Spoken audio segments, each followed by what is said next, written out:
দার্জিলিংয়ের বাতাসে, হাওয়াতে আছে ওষুধ।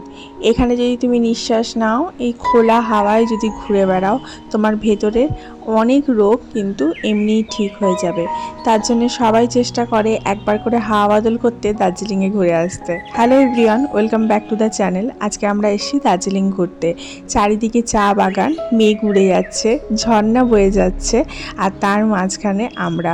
এরকম একটা প্রাকৃতিক দৃশ্য উপভোগ করতে কে না চায়। আমরা এখন এসেছি রক গার্ডেন ঘুরতে। রক গার্ডেনটা 2002 সালে ধস নামার ফলে অনেকটা ক্ষতিগ্রস্ত হয়, তার জন্য এটাকে আবার নতুনভাবে অর্গানাইজ করে এরকম বানানো হয়েছে।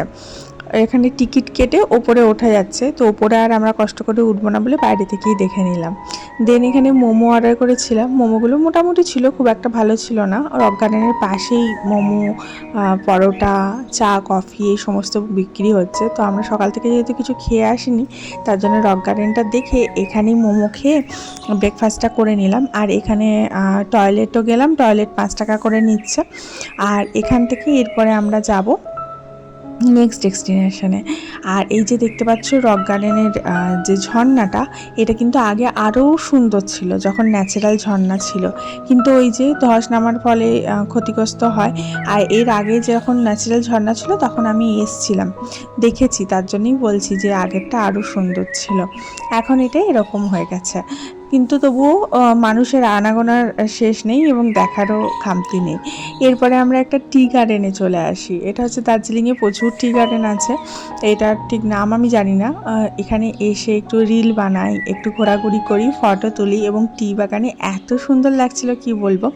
আর সবথেকে বড় কথা, এখানে আমরা চা কিনি, চা টেস্ট করে সেই চা পাতা কেনা যাচ্ছিলো। 2000 টাকা কিলো আমরা চা পাতা এখানে কিনি, ঘরের জন্য নিয়ে যাই, এবং ঘরে যাদের যাদের দেওয়ার থাকে তাদের জন্য প্যাকিং করে নিয়ে যাই। একবারে শিল প্যাক ওরা করে দিচ্ছিল। যারা ফেনিক্স টি খেতে বেশি পছন্দ করে তাদের এই টি পাতাগুলো ভাল লাগবে। যারা সিটিসি খায়, ফেনিক্স খায় না, তাদের কিন্তু এই টি গার্ডেনের টি ভাল লাগবে না। তবে এরা যখন করে দিচ্ছিল তখন খুব ভালো লাগছিল। এরপরে আমরা মল রোডে চলে যাই। মল রোডে অনেক কিছু কেনাকাটার অপশন রয়েছে, আর এখানে রয়েছে প্রচুর ধরনের ফ্রিজ ম্যাগনেট। আমি এখান থেকে অনেকগুলো ফ্রিজ ম্যাগনেট কালেক্ট করি, কিছু দেওয়ার জন্য আর কিছু নিজের জন্য, কারণ ফ্রিজ ম্যাগনেটটা আমার ভীষণ পছন্দের একটা জিনিস, আমি প্রচুর কালেক্ট করতে ভালোবাসি। দেখো কি সুন্দর বুদ্ধা, এটাও একটা ধরনের ফ্রিজ ম্যাগনেট। এখানে এরকম প্রচুর ধরনের ফ্রিজ ম্যাগনেট ছিল। দার্জিলিং লেখাই ফ্রিজ ম্যাগনেট অনেক রকমের ছিল। এখানে এই যে দেখিয়েছে, দেখো 3D ফ্রিজ ম্যাগনেট, এটা কি সুন্দর না, কিউট দেখতে লাগছে। আর এই ফ্রিজ ম্যাগনেটগুলো সব এখানে চেটানো। আর এই যে দেখতে পাচ্ছ, এটাও একটা 3D ফ্রিজ ম্যাগনেট। আর সামনে রয়েছে তোমার ফুলদানির মতো, ওগুলোতে জল দিয়ে তুমি ফুলও রাখতে পারবে এরকম। এখানে রয়েছে এই যে নজর লাগার, এগুলো ঝোলানো, এই সমস্ত জিনিসগুলো এখানে খুব পাওয়া যায়।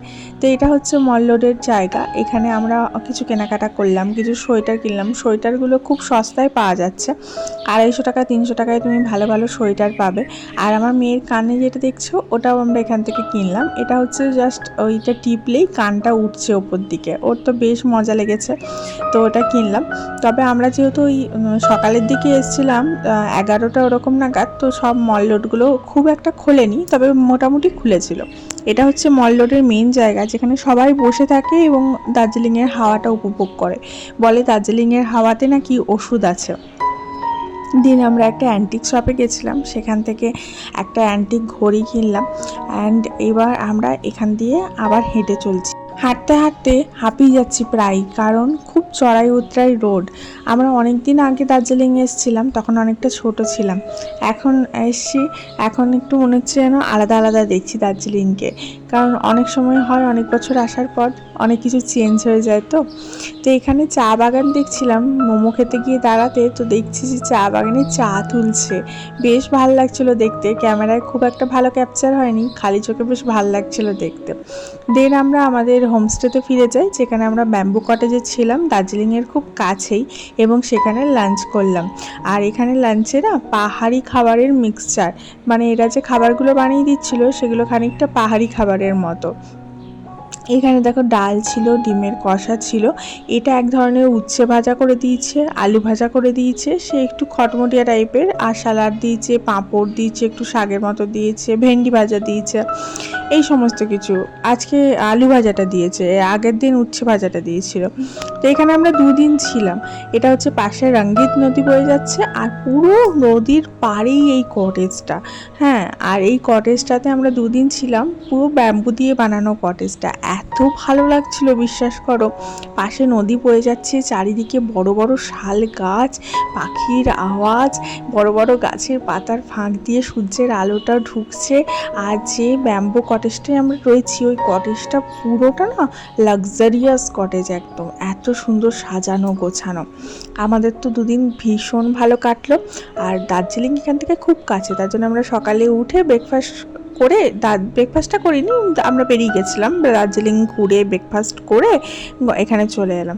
এসে এবার এখানে লাঞ্চ করছি, কারণ আমাদের এখানে থাকা খাওয়া দুটোই বুকিং ছিল। তো লাঞ্চটা আমরা স্কিপ করিনি, ব্রেকফাস্টটা স্কিপ করলাম, লাঞ্চটা এখানে এসে ফিরে করলাম। এখানে একটা ছোট্ট ডগি ছিল। তো এই যে মেয়েটা দেখছো, এ হচ্ছে এখানে হোস্ট করে, মানে যে মালিক তার মেয়ে। তো ওই ডগিটাকে খাওয়াচ্ছিল, তো ওইটা তুললাম ভিডিওটা, কারণ ওই ডগিটা খুব কিউট ছিল। এরপরে আমরা ভাবলাম একটু নদীর পাড় থেকে ঘুরে আসি, কারণ নদীর পাড়ে যেতে কার না ভালো লাগে বলো। আর আমরা যেখানে থাকি ইট পাথরের বালির শহরে, সেখানে তো নদী দূর দূরান্তটা দেখা যায় না। আর এখানে পুরো নদীর জলটা এত পিওর, এত ভালো, যে নদীর জলটায় পা ডুবিয়েছিলাম, পায়ের ফাটাগুলো পর্যন্ত কিওর হয়ে গেছে। বলে এখানে দাওয়াই পানি বলে একটা জায়গা আছে, যেখানে নাকি পায়ে তোমার কোনো রোগ থাকলে সেই জলে পা ধুলে পায়ের সমস্ত রোগ চলে যায় বা ব্যথাও চলে যায়। অনেক জায়গা ঘুরেছি, কিন্তু এরকম একটা প্রাইভেট নদীর বীচ কখনো আগে পাইনি। একটা প্রাইভেট পুরো নদী তোমার জন্যে, নদী বয়ে যাচ্ছে, নদীর তীরটা পুরো প্রাইভেটলি সাজানো গোছানো, চেয়ার টেবিল দিয়ে, দোলনা দিয়ে, পাথর দিয়ে পুরো সাজানো গোছানো। এবং এই নদীর তীরে তুমি বসে চিল করতে পারবে, রিল্যাক্স করতে পারবে, বারবিকিউ করতে পারবে, খেতে পারবে, চা খেতে পারবে। অ্যান্ড এতটা সাজানো গোছানো, এতটা সুন্দর একটা প্রাইভেট নদীর তীর, একটা প্রাইভেট রিভার ব্যাঙ্ক বোধহয় অন্য কোনো হোটেল প্রোভাইড করতে পারবে না। পৃথিবীতে এই একটাই হোটেল যেটা প্রোভাইড করছে প্রাইভেট নদী রিভার ব্যাঙ্ক একটা হোটেল। আর হোটেলটাও যাতা হোটেল নয়, একবারে সুন্দর, মানে বাজেট ফ্রেন্ডলি মধ্যে তুমি একবারে পাচ্ছ হাই কোয়ালিটি, মানে একবারে 5 স্টার কোয়ালিটির একটা হোটেল। নদীর পাড়ে ঘুরতে সবারই ভাল লাগে, এবং নদীর পাড়ে বসে থাকতে, নদীর জলে পা ডোবাতে, নদীর জলে ঘন্টার পর ঘন্টা সময় কাটাতে সবারই ভাল লাগে, তাই না?